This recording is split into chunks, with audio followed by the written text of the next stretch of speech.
Pada episode sebelumnya, Lark dan Teresi mengungkapkan jati diri mereka yang sebenarnya. Mereka ternyata adalah seorang pahlawan dari dunia lain. Pertarungan antar pahlawan beda dunia ini pun tak terbendung. Masing-masing kelompok saling unjuk gigi, saling melawan dan menyerang. Tapi tiba-tiba Glass datang dan bergabung dengan Lark dan Teresi. Hal ini sebenarnya sangat tidak diinginkan oleh Naofumi. Namun mau bagaimana lagi? Naofumi siap bertarung habis-habisan untuk melindungi teman-temannya di dunia ini yang sangat berharga baginya. Sebelum memasuki isi cerita, seperti biasa, buat kalian yang baru saja datang, silahkan untuk subscribe channel ini dan jangan lupa untuk menyalakan notifikasinya, supaya kalian tidak ketinggalan info-info terupdate dari kami. Oke teman-teman, inilah alur cerita anime Tate no Yusa episode 25.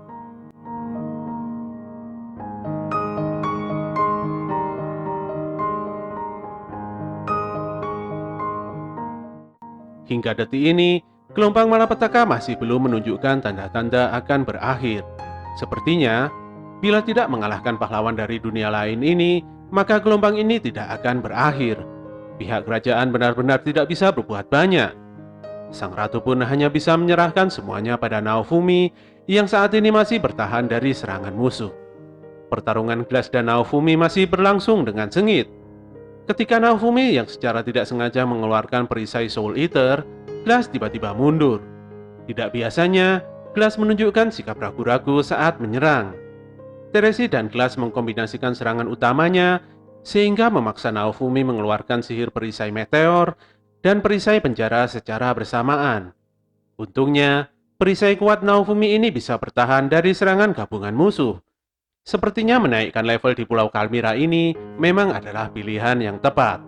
Naofumi masih penasaran dengan Glass yang tadinya ragu-ragu menghadapinya saat menggunakan perisai Soul Eater. Untuk itu dia meminta Raptalia, Viro dan Melty untuk menghadapi Lark dan Teresi, sementara dia sendiri akan melawan Glass. Naofumi memastikan timnya untuk tidak khawatir, karena dia memastikan tidak akan menggunakan perisai amarah seperti pertarungan yang sebelumnya. Timnya pun percaya padanya. Saat itu Naofumi langsung pergi ke kapal sebelah untuk menghadapi Glass 1 lawan 1. Glass yang kuat sangat senang bisa menghadapi Naofumi 1 lawan 1. Tapi dia menjadi heran, mengapa Naofumi mau membiarkan timnya bertarung dengan Lark dan Teresi. Mereka adalah petarung yang kuat. Sepertinya Naofumi benar-benar percaya akan kemampuan timnya ini. Di sini Naofumi mengetahui fakta bahwa sebenarnya Glass adalah pahlawan kipas, dan dia juga merupakan wadah yang melindungi dunia dari serangan gelombang. Glass pun langsung menyerang Naofumi dengan berbagai teknik serangan miliknya. Naofumi merasakan serangan Glass memang sangat cepat, tapi kekuatannya lebih lemah dari sebelumnya. Sambil menahan serangan dengan perisainya, Naofumi kemudian mengganti perisainya dengan perisai Soul Eater. Saat itu perisai ini menyerap banyak kekuatan Glass hingga membuatnya sangat kesakitan. Kini dugaan Naofumi terbukti. Kelemahan Glass adalah perisai Soul Eater. Untuk manusia biasa, perisai Soul Eater hanya akan menyerap SP-nya saja. Tapi kalau digunakan pada Glass, sepertinya perisai ini juga akan merenggut nyawanya. Naofumi sudah merasa di atas angin. Dia meminta Glass untuk menyerah saja dan mengakhiri pertarungan ini supaya gelombang malapetaka segera berakhir. Tapi Glass tidak mau. Pertarungan ini tidak akan pernah berakhir sebelum salah satu dari mereka berdua mati. Glass tanpa pikir panjang langsung kembali menyerang Naofumi. Tapi dia malah kesakitan sendiri menghadapi kekuatan perisai Soul Eater. Naofumi memintanya untuk berhenti menyerang. Tapi tetap saja, selama nyawa masih dikandung badan, Glass akan terus menyerang hingga titik darah penghabisan. Tindakan Glass yang benar-benar ngotot ini memang cukup beralasan, karena dia sebenarnya melakukan ini semua demi dunianya sendiri. Dia memperingatkan Naofumi untuk bertarung dengan lebih serius demi dunianya juga. Saat Glass bertanya pada Naofumi, apakah dia benar-benar serius akan melindungi dunia ini, saat itu Naofumi sedikit bimbang. Apa dia memang ingin melindungi dunia ini? Dunia yang seenaknya sendiri menyeretnya masuk dan hanya memberikan penderitaan padanya. Berbagai pertanyaan berputar di otaknya, hingga dia bisa melihat dunia lain milik Glass yang tengah bertahan dari serangan gelombang malapetaka. Teman-temannya di sana sedang menunggu kabar kemenangan Glass. Untuk itulah, Glass tidak boleh kalah di sini.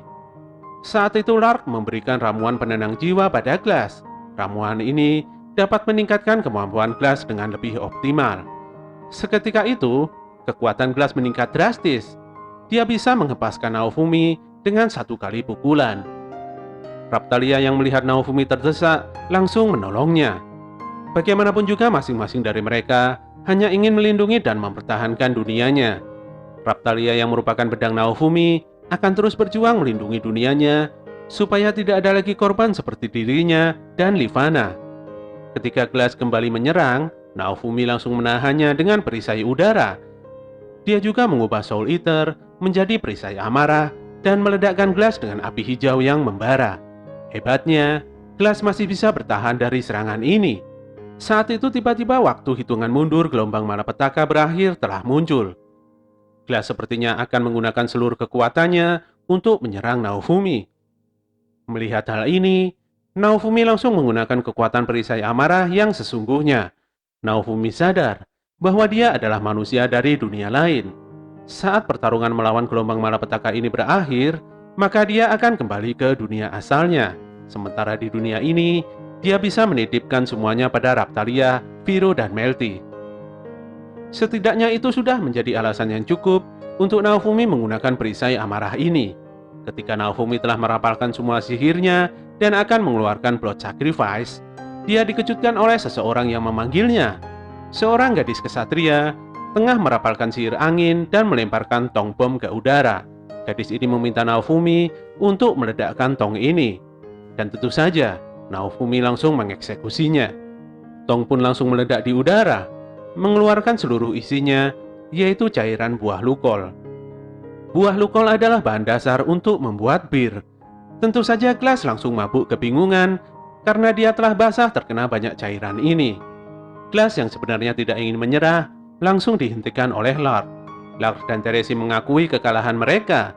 Seiring dengan habisnya waktu, Lark, Teresi, dan Glass melayang ke udara dan langsung menghilang. Gelombang malapetaka ini pun akhirnya telah berakhir dan memberikan kemenangan untuk semuanya. Naofumi dan kawan-kawan telah naik level cukup jauh. Dia pun memutuskan untuk kembali ke Melromark, walaupun fenomena di Pulau Kalmira masih berlangsung. Tapi mereka masih belum bisa kembali karena terhadang oleh badai. Mereka semua akhirnya memutuskan untuk liburan selama beberapa hari di pulau ini. Meski demikian, Naofumi masih gelisah memikirkan Lark, Teresi, dan Glass yang melawan gelombang malapetaka di dunianya dengan mengalahkan pahlawan lain di dunia ini seperti dirinya. Naofumi mulai berpikir untuk menambah kekuatan tempur baru karena tidak ada jaminan mereka akan menang melawan Glass di gelombang berikutnya. Saat itu, tiba-tiba Viro menyelamatkan seorang gadis kesatria yang kemarin membantu Naofumi bertempur. Gadis yang bernama Risia ini adalah anggota Itsuki. Nampaknya dia telah difitnah oleh partinya sendiri karena telah merusak barang berharga milik Itsuki.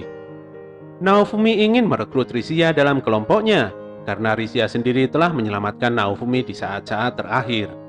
Naofumi juga ingin mengembalikan nama baik Risia yang telah dipermalukan oleh Itsuki. Risia benar-benar berterima kasih atas kebaikan hati Naofumi. Saat badai sudah reda, semuanya kembali berlayar menuju Melromark. Naofumi kemudian mendapatkan hadiah besar dari sang ratu karena sangat berperan penting dalam menyelamatkan negeri ini. Naofumi akhirnya mengungkapkan bahwa hadiah yang sangat besar ini berada di kampung halaman Raptalia.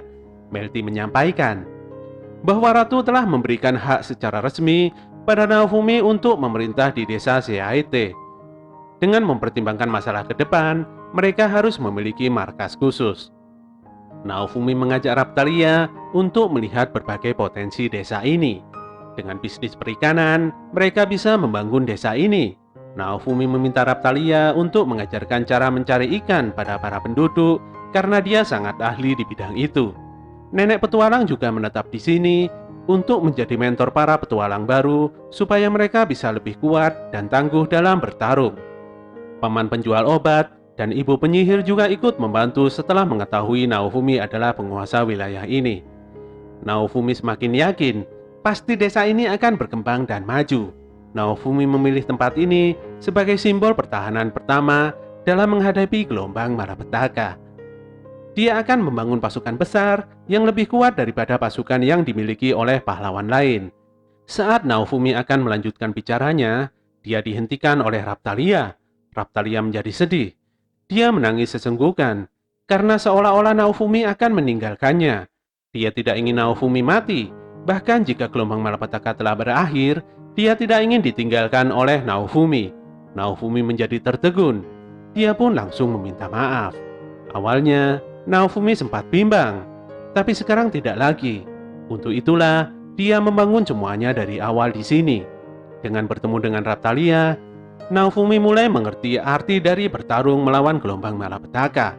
Viro dan Melty juga membulatkan tekadnya untuk bertarung demi semuanya.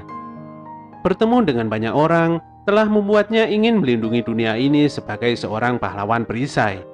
Ini akan menjadi titik awal, tempat memulai dan rumah utama.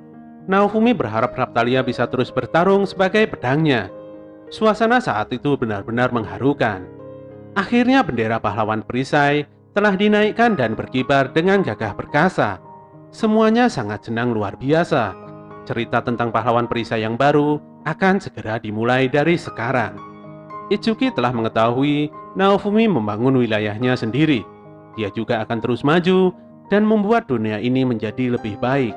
Sementara itu, Ren nampak sedang giat berlatih dengan pedangnya. Dia ingin menjadi kuat, jauh lebih kuat dari Naofumi. Tapi Motoyasu terlihat masih santai-santai dan bercanda dengan partinya sendiri. Entahlah apa yang ada di pikiran si koplak satu ini. Di CAET, semua nampak lebih baik dari sebelumnya. Para penduduk menangkap ikan dan menjalani kehidupannya sebagai nelayan. Dari kejauhan, nampak Naofumi dan Raptalia yang melihat kerja keras masyarakat dengan sangat bahagia.